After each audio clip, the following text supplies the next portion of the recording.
وہ آدمی جس میں تنہائی میں اللہ کا ذکر کیا، اللہ کو یاد کرنے بیٹھ گیا،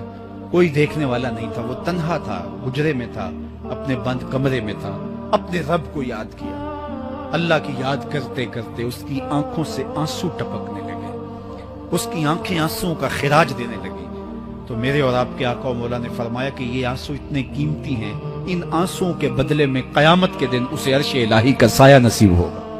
عرش الہی کا سایہ اسے نصیب ہوگا ان آنسوؤں کے بدلے میں۔ رومی علیہ رحمہ فرماتے ہیں جہاں پانی گرتا ہے وہاں سبزہ اگتا ہے، جہاں آنسو گرتے ہیں وہاں رحمت اترتی ہے۔ تو اس لیے جو اللہ کی یاد میں رونے کا لطف ہے اور اللہ کی یاد میں آنسو بہانے کا اجر اور صلہ رکھا گیا ہے، یہ گناہوں کو دھو ڈالتا ہے، یہ اندر کی صفائی اور ستھرائی کا سبب اور ذریعہ ہے۔ میرے اور آپ کے آقا و مولا نے فرمایا راتوں کی تنہائیوں میں اٹھ کے قرآن پڑھا کرو اور قرآن پڑھتے ہوئے رویا کرو۔ پھر فرمایا فَإِن لَمْ تَبْكُوا فَتَبَاكُوا، اگر رونا نہ آئے تو رونے کی کوشش کیا کرو۔ حضرت داتا گنج بخش علی حجویری سے ایک مرید نے کہا حضرت اگر رونے کی کوشش کریں پھر بھی رونا نہ آئے، فرمایا پھر اپنے مقدر پہ رویا کرو۔ تم اتنے سنگ دل ہو گئے ہو کہ تمہاری آنکھیں آنسوں کا خراج نہیں دیتی۔ جو رونا نہیں جانتا وہ اللہ کی رحمتوں کو اور اللہ کی کرم نوازیوں کو کیسے سمیٹ پائے گا؟ بچہ روتا ہے تو ماں دودھ دیتی ہے، جب بندہ اللہ کی حضور الہاؤ زاری کرتا ہے، عجز کرتا ہے، انکساری کرتا ہے تو اللہ کی رحمتوں کو جوش آتا ہے اور اللہ تعالیٰ کی رحمتیں اس پہ برستی ہیں۔ جوانوں میں آپ سے مخاطب ہوں، اللہ کو بوڑھے کی توبہ بھی پسند ہے،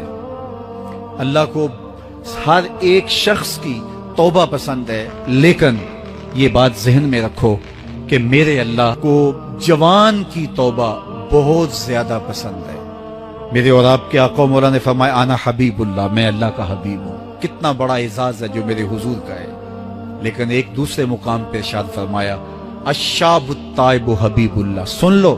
جو جوان جوانی میں توبہ کرے وہ بھی اللہ کا حبیب ہے۔ کتنا بڑا اعزاز۔ میں یہ دیکھتا ہوں کہ ہماری مجالس میں بالخصوص آج کی اس مجلس کے اندر مجھے جو لوگ دکھائی دے رہے ہیں وہ نوجوان ہیں، تو جوانی جنون کا شعبہ قرار دیا گیا ہے، شعبۃ من الجنون کہا گیا ہے، لیکن وہ جوان جس نے اپنی جوانی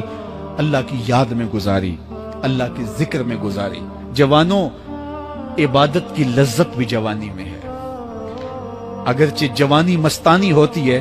ذرا اس مستانی جوانی کو تہجد کے مصلے پہ لا کے دیکھو،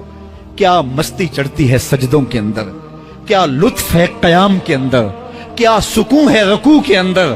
اس جوانی کو مالک کی چوکھٹ پہ لاؤ، پھر دیکھنا کہ یہ جوانی کتنی لذت آفریں ہوتی ہے، اور پھر اس جوانی کے بدلے میں اللہ تعالیٰ تمہیں کیا کیا عطا فرماتا ہے۔ وَرَجُلٌ قَلْبُهُ مُعَلَّقٌ بِالْمَسَاجِدِ، وہ آدمی جس کا دل مسجد کے ساتھ وابستہ ہوتا ہے، اللہ کے گھر کی تعمیر، اللہ کے گھر کی تزئین، اللہ کے گھر کی صفائی ستھرائی، اللہ کے گھر کی آباد کاری، اللہ کے گھر کی حاضری، یہ اس کی زندگی کا مشغلہ ہے۔ مسجد کے ساتھ وابستہ ہے، اس کو جنون ہے اللہ کا گھر خوبصورت ہو، اس کو جنون ہے اللہ کے گھر میں رونق ہو، اس کو جنون ہے کہ اللہ کے گھر میں صفائی ستھرائی ہو، پاکیزگی ہو، لوگوں کا آنا ہو اور لوگوں کا مسجد سے ربط ہو، اور مسجد کی حفاظت اس نے اپنے ذمے لی ہوئی ہے، مسجد کے کام وہ غلاموں کی طرح کرتا ہے۔ سنو سنو، میرے حضور نے فرمایا قیامت کے دن اللہ اسے اپنے عرش کا ٹھنڈا سایہ عطا